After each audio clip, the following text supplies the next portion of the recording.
열왕야랑 이민찬 기자 함께하겠습니다. 네. 첫 번째 주제는요. 네, 잘 짜인 무엇? 네. 국민의힘은 탈원전 정부가 북한에 원전을 지어주려 했다면서 네. 국기 문란 이런 비판을 하고 있는데요. 대통령 국민소통수석 출신이죠. 윤영찬 민주당 의원이 이 과정이 감사원과 검찰, 국민의힘으로 이어진 잘 짠 시나리오 같다고 주장했습니다. 예. 지금 감사원이 월성 1호기를 감사한 뒤에 자료를 지금 검찰한테 이첩을 했잖아요. 또 윤석열 검찰총장 측근이 수사에 나섰고 공소장이 언론에 세워나간 뒤에 국민의힘이 비판에 나섰다. 이게 미리 짜인 시나리오다 이런 주장인데 네. 근거가 뭔가요? 윤영찬 의원 글을 보면요. 네.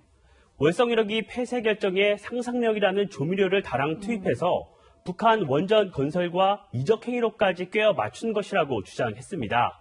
박수현 전 청와대 대변인은 검찰이 고의적으로 공소장을 유출할 가능성이 있다면서 네. 검찰 개혁이 필요한 이유라고 적었습니다. 참 아이러니한 게 문재인 대통령 같은 경우는 신년 기자회견에서 검찰이나 감사원에 대한 오해를 풀려고 했는데 여건이 또다시 두 곳을 문제 삼는 거죠. 문 대통령 발언 먼저 들어보시죠. 예. 저는 감사원의 감사가 정치적 목적의 감사라고 그렇게 생각하지 않습니다. 문재인 정부의 검찰총장이다. 국민의힘은 이를 고리로 여권의 공세를 펴고 있는데요. 윤희석 국민의힘 대변인은 문 대통령이 신임했던 검찰총장이 지휘하는 검찰의 공소장이라면서 네. 청와대는 문건의 작성 경위, 삭제 이유만 밝히면 될 일이라고 논평했습니다. 사실 시나리오인지 아닌지는 법원이 판결하는 걸 두고 보면 알 수가 있을 네. 거고요. 다음 주제 보겠습니다.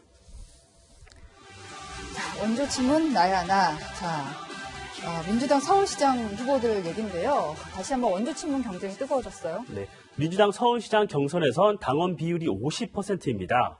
그러다 보니까 친문 표심 잡기에 위한 발언들이 이어지고 있는데요.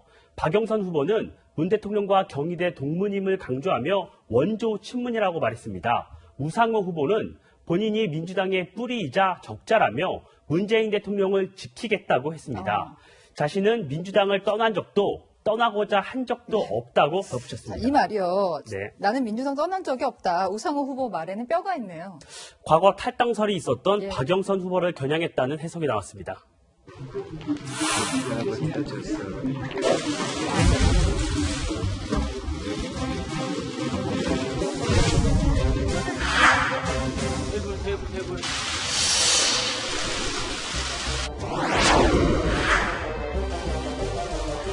당을 떠나야 할지도 모른다는 깊은 고민이 있었던 것도 사실입니다. 지금부터는 저에게 주어진 책임감만을 짊어지고 가겠습니다. 사실 평소에 서로 이게 누나 동생이라고 부를 네. 정도로 굉장히 친한 걸로 알고 있는데 선거전에 돌입하니까 좀 태세가 달라졌습니다. 그런데요, 엄밀하게 얘기하면 두 분 다 원조 친문 아니죠? 맞습니다. 박영선 의원은 비문, 우상호 의원은 86그룹에 속하죠. 지난 2017년 대선 때는 이런 장면도 있었습니다. 안희정 후보가 문재인 후보를 옛날 노무현 대통령처럼 극적인 드라마가 만들어질 수 있다 생각합니다. 문재인한테 찬성하고 문재인한테 줄된 사람들한테는 굉장히 우호적이고 비판하는 사람들에게는 엄청난 비난을 가하는 것 가장 큰 문제다라고 생각합니다. 문재인 대통령이 임기 1년을 남기고도 지지율 40% 안팎을 유지하고 있죠. 예. 문신 경쟁은 민주당 경선 내내 계속될 것 같습니다. 그래서 오늘의 열왕야락은 감탄 고토로 정해봤습니다. 네. 저희가 비교를 해보니까 두 사람의 그 태도가 완전히 달라졌는데 문심보다는 민심을 생각하는 서울시장 후보들이 많이 나왔으면 좋겠습니다. 지금까지 열왕야락이었습니다.